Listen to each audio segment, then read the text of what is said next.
Welcome to Psyched for Sanity. I am one of your hosts, Dr. Tara McKelvey Parker. I specialize in treating and assessing complex trauma and attachment wounds from childhood. And I am your other host, Dr. Brindle Doss, a licensed clinical psychologist specializing in geriatric psychology, assessment, trauma treatment, and forensic psychology. And this is really hard to say. And it's, I have embarrassment and some shame around this. Maybe I should, maybe I shouldn't. Oh, gosh. I know I'm not the only one out there that does this or watches these.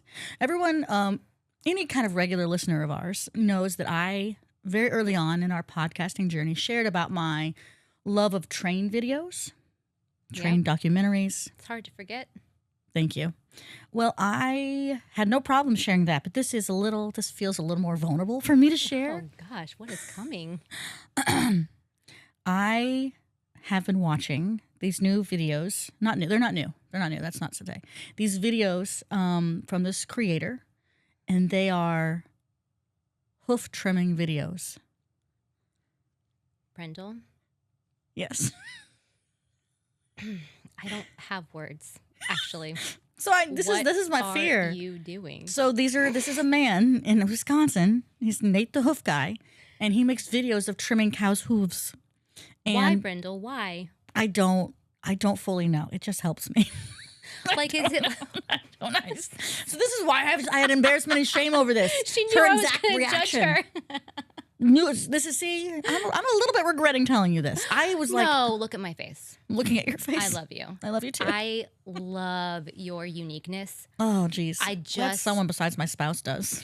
I just don't conceptually understand it. I think we established in the last video that I am much hipper and cooler than you. Yeah, we did. Your vibe is on. My vibe is on. I don't know. I think my vibe left when I was about 15.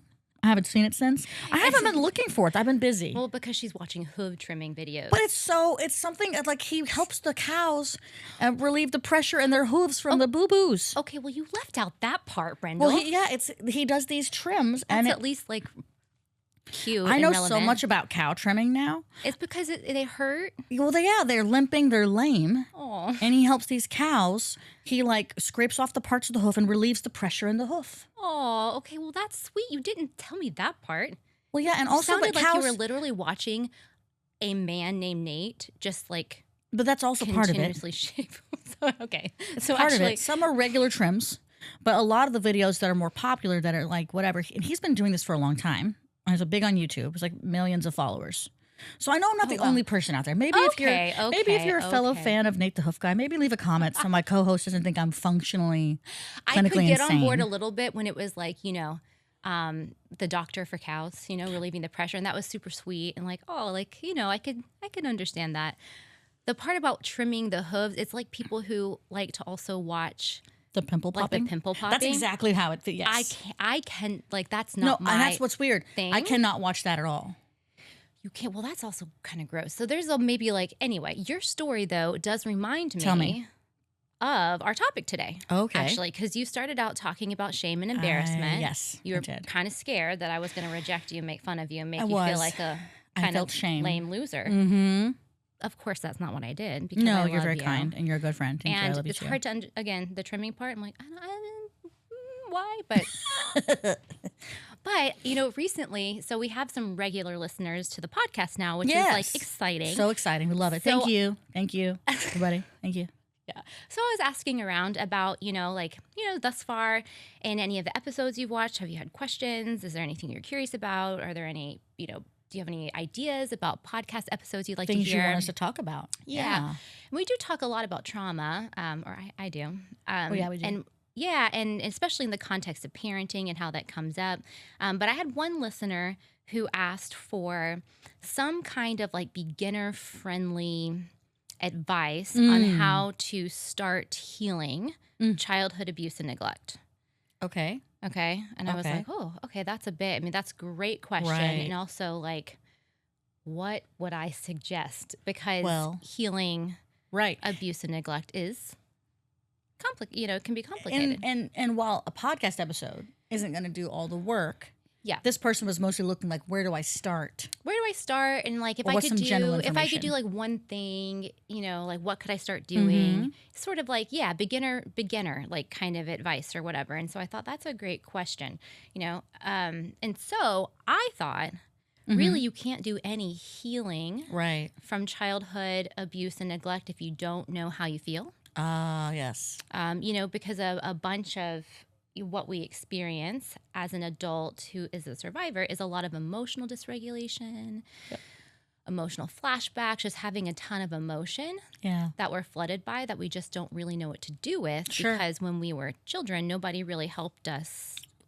figure out how to handle our feelings, really. And even if your parents, I would hazard a guess, even if your parents aren't considered aren't abusive or neglectful, I don't know that a lot of people, I think more our generation, I'm an old millennial, I think more our generation talks about mood and emotion with our children in a way that was different than my parents taught by me. Definitely. But I think even the prototypical parent out there, doesn't always talk about emotion. I mean, or understand their own.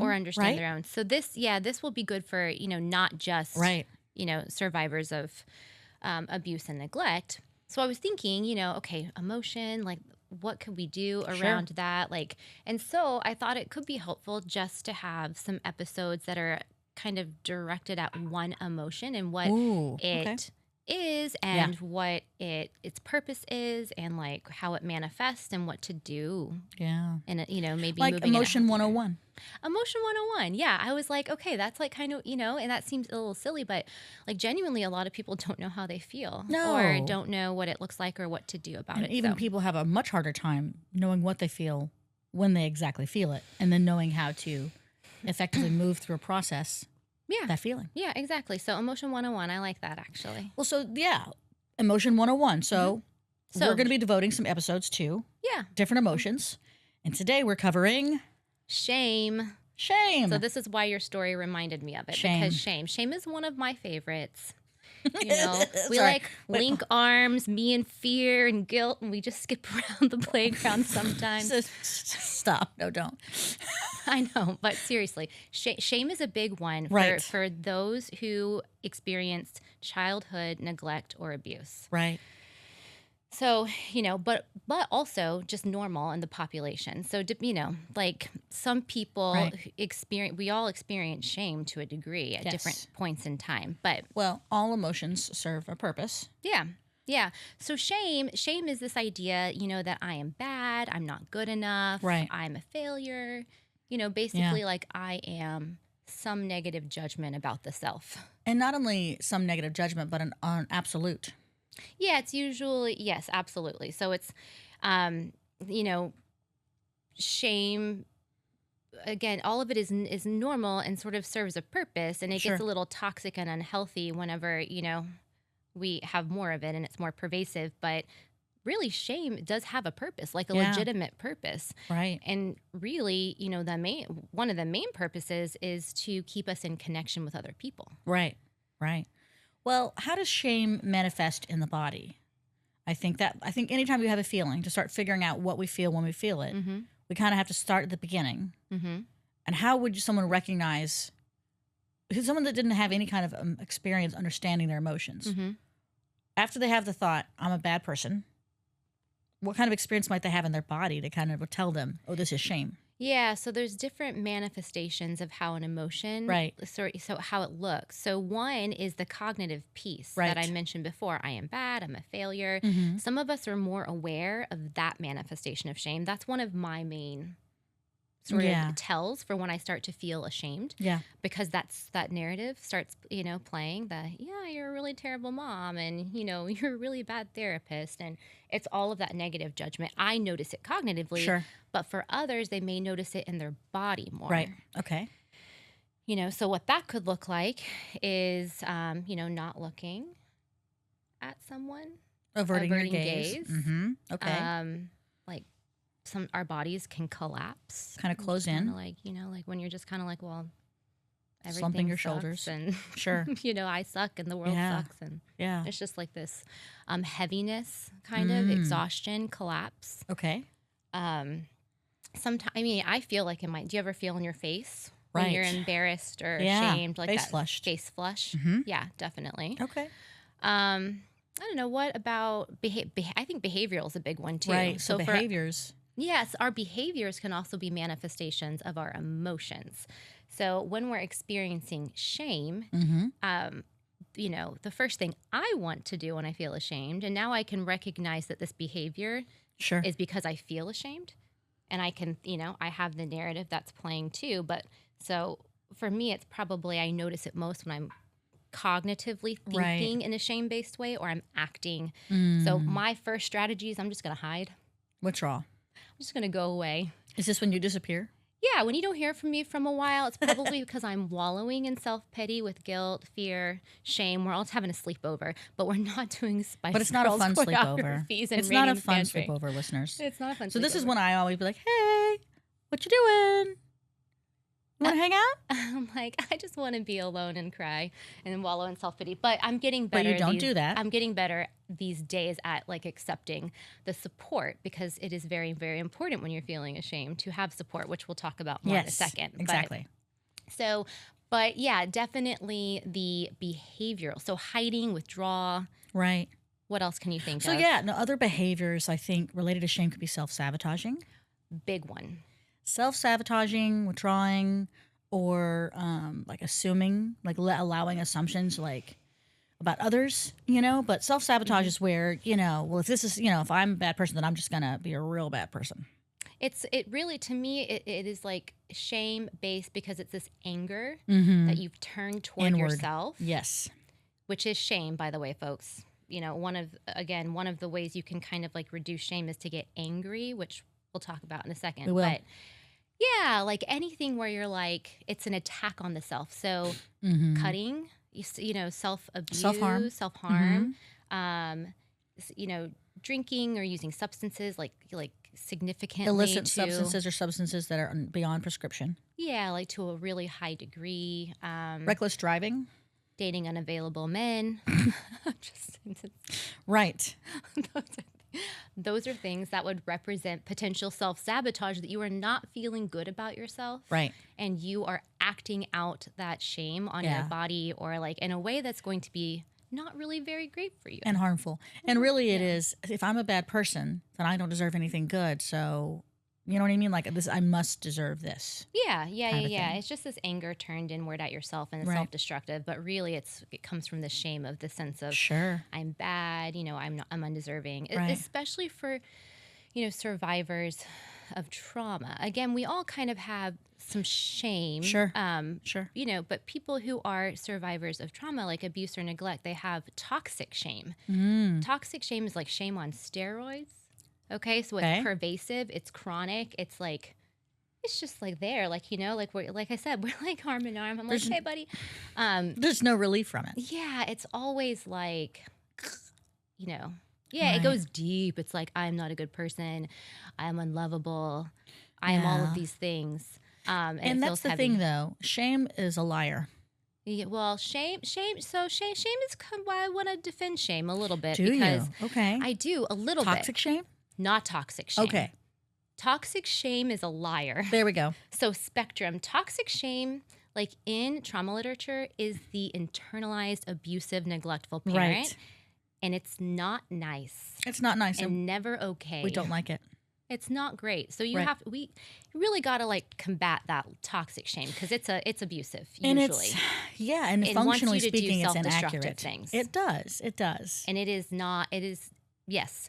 So, there are various things you can do to combat that shame. But then other times, because we started out about like, what is the purpose of shame?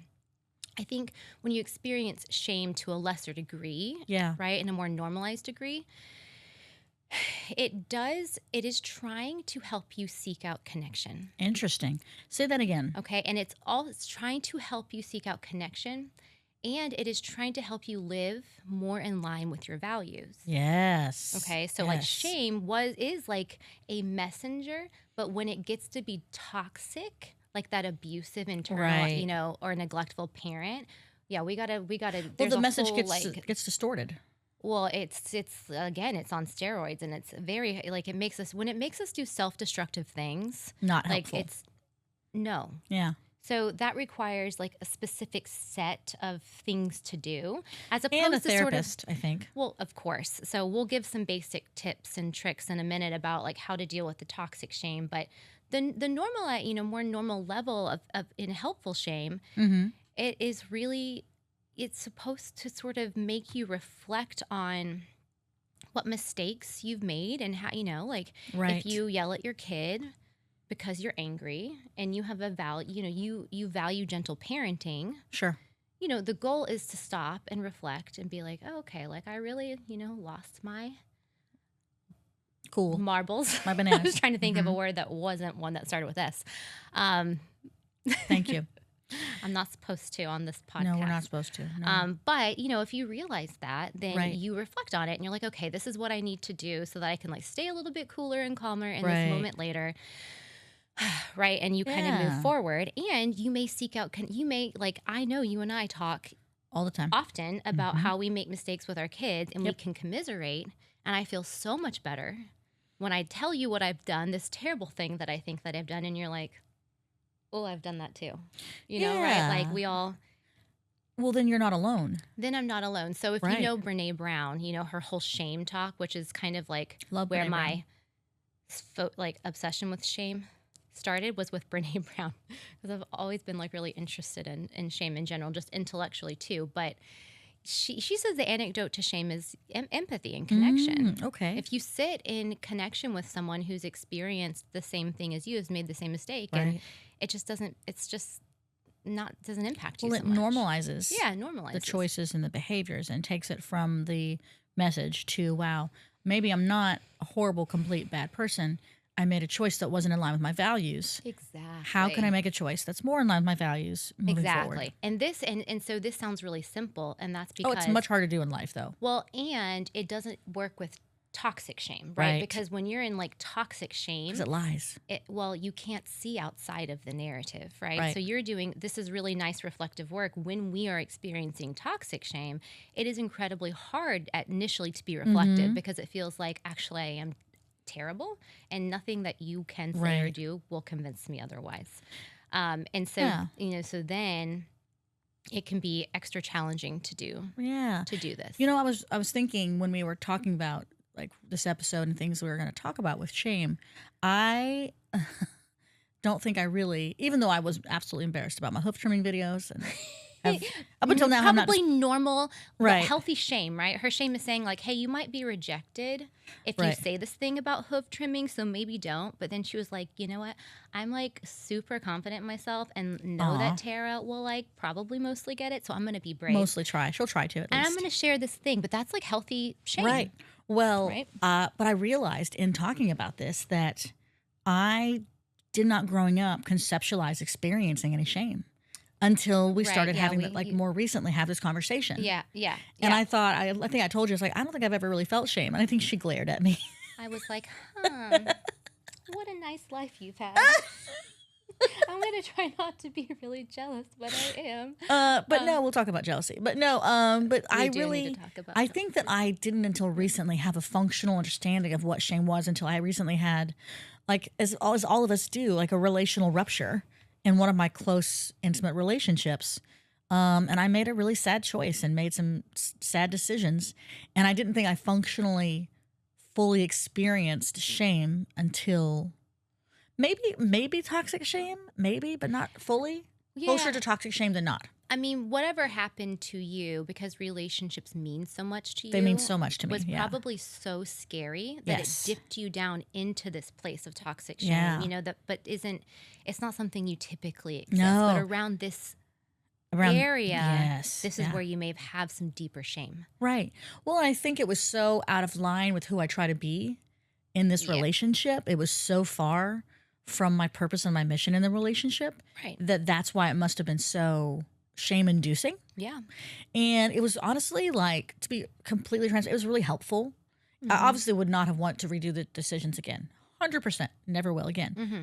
But, and I have, thank goodness, had repair, taken complete ownership. And I really feel like once I recognized my errors in the dynamic, I really do feel kind of proud that I lived up to my values and my beliefs about who I feel like I am in relationships in general and as a person.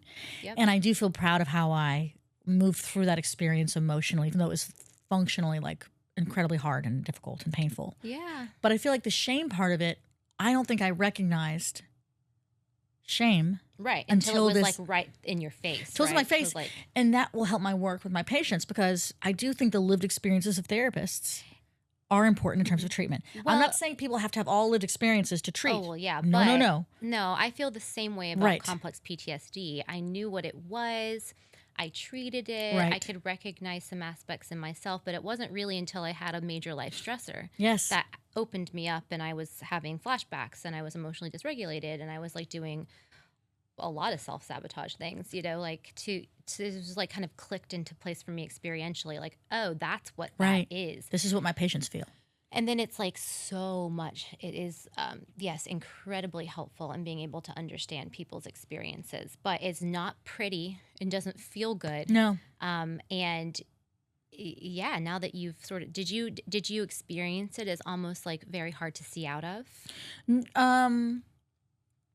I'm more, to be honest with you, I'm more experienced like, I don't think I've ever felt this specific way before in my entire life that I can functionally remember. So I did sort of see just like maybe like 20% out of it.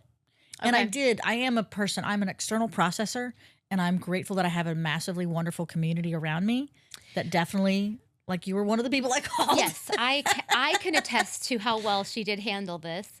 And, you know, in going sort of like, you know, kind of going back to what can help with shame, you know, really one of the main ones is if you've got someone you can just be just brave enough to share, just vulnerable enough with, it is so helpful to be able to have someone say back to you, oh my gosh, I've done that, and I love you anyway. You know, I love you. Or you know, maybe the world is not ending, even if you feel that way. Yes, of course. It is really helpful when we're in doom land to have someone say, actually, you know, everything's it's okay. So yeah, I mean, when you're experiencing shame, it's number one, if you can sort of like find someone to be in connection with and to receive support from, so you can feel less lonely. The fancy therapy term is holding space. Yeah, instead of hiding or withdrawing. Although I still do that. We still have that tendency. Yeah, it's still my tendency, but I'm sort of trying to really seek out connection and do that less. Although sometimes I think I sometimes do need my space. It's becoming less like, you know, dire, toxic, you know, like can't see out of, which is really great and nice. Absolutely. As I'm doing work on my own shame, but you know, connection, real important. Self-compassion. Hard, but necessary. Really harder for some of us than others.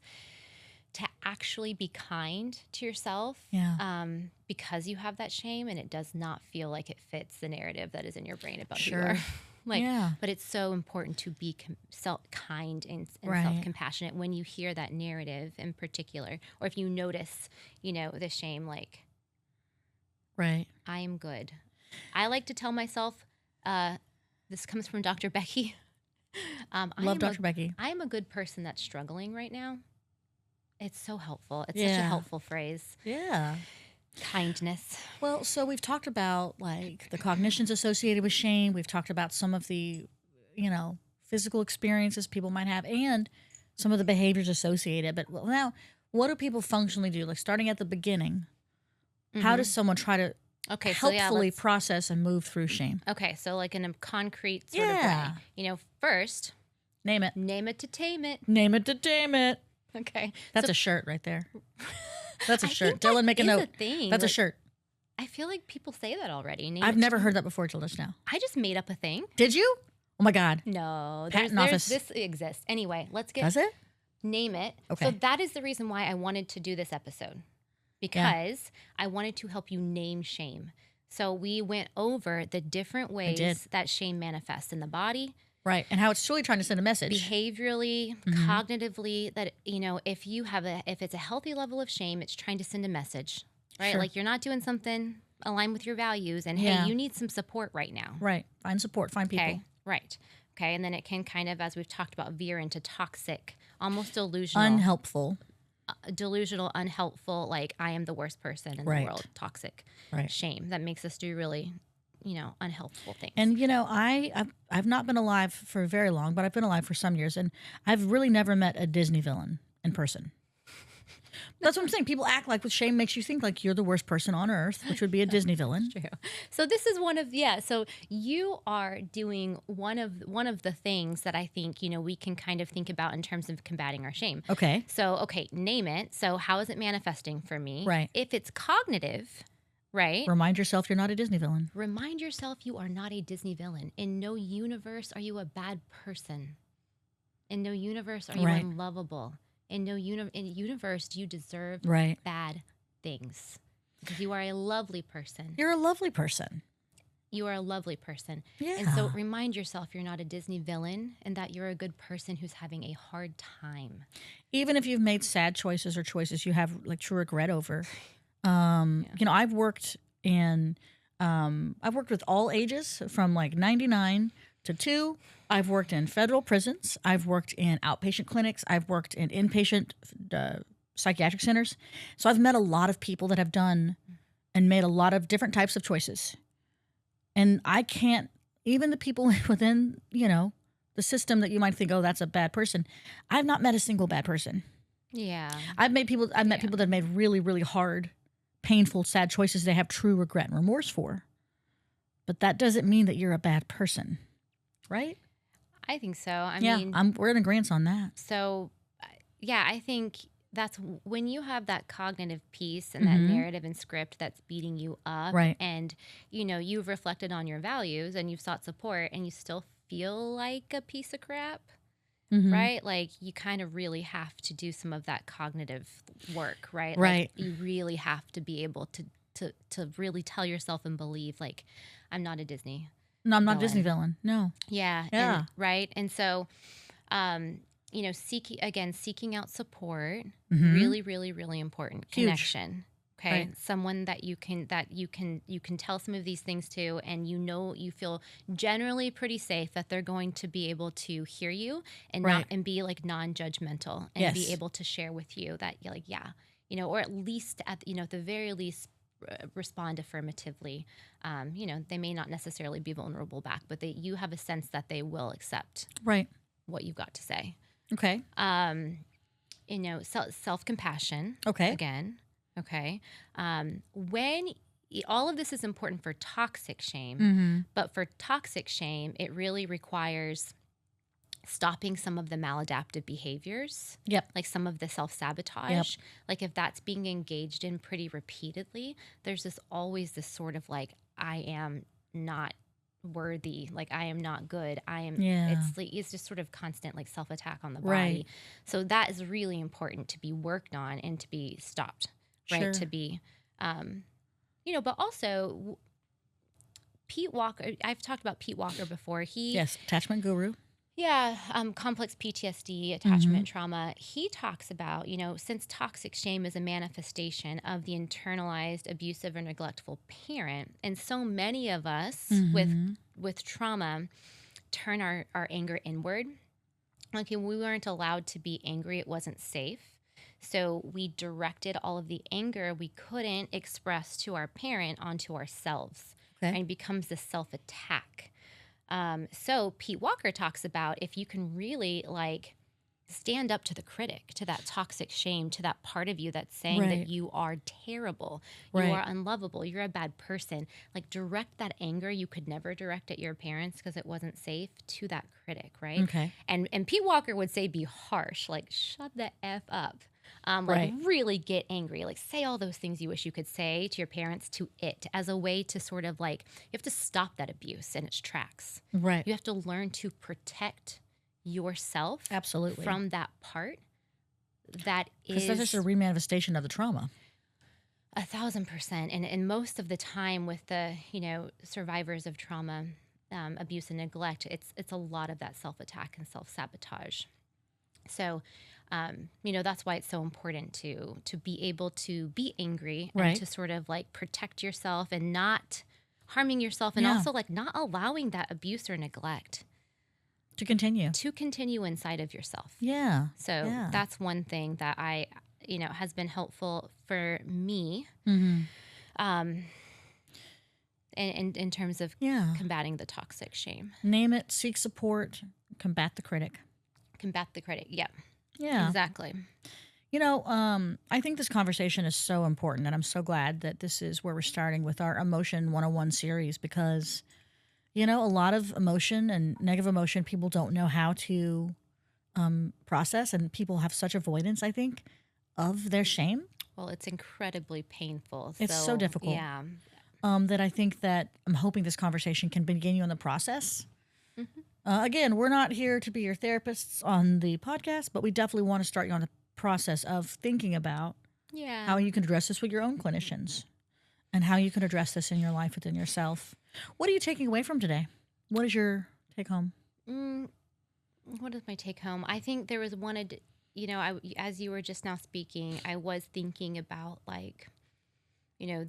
this episode. I thought about it because of the listener asking about how to heal from abuse and neglect, even though I think this episode is relevant for everyone. But it does make me think about how, this is super, super important, Emotion 101, to begin, but also how complex trauma can be. And so I don't want the episode at all to seem oversimplified. No. But it is we need to know our emotions, I think, really, so we can figure out how to name it, tolerate it, let it pass through without us engaging in some of these things that are super harmful for us and allow us to recreate, the abuse and neglect. So that's what I was sort of thinking, just, hopefully this is helpful and also oversimplified and, but important too. On the note, I think what I'm taking away is of the oversimplified note, I really feel like just in talking about it with you here, I have a deeper appreciation for how hard it is. Even in addition to my own recent experiences that I shared, I have just such a, we don't want anyone listening or watching to think that we think this is easy. In fact, I feel like we really want you to take home that we understand how freaking hard this is and exhausting and important. Yeah, but necessary. But just like the listener asked for, what are some beginner-friendly tips? Hopefully this was helpful for you to just start thinking about shame. Yeah, and hopefully you can learn to experience shame in a more helpful, productive manner and just receive the message that was intended. Yeah, and hopefully you don't feel as alone in your own shame after we shared. Yeah.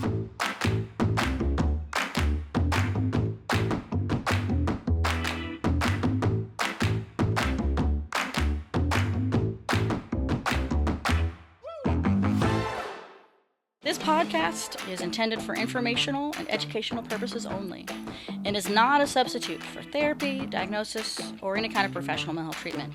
We hope that we can share with you our experience authentically and genuinely, and we hope that occasionally we'll make you laugh. Maybe you can relate to our quest and how we're psyched for sanity. The content we share is our personal opinions and insights. They are not clinical insights to anyone, and they don't represent or reflect any entity that we work and or have worked for in the past. But if listening to this podcast has made you think, we really encourage you to seek out a mental health professional in your area.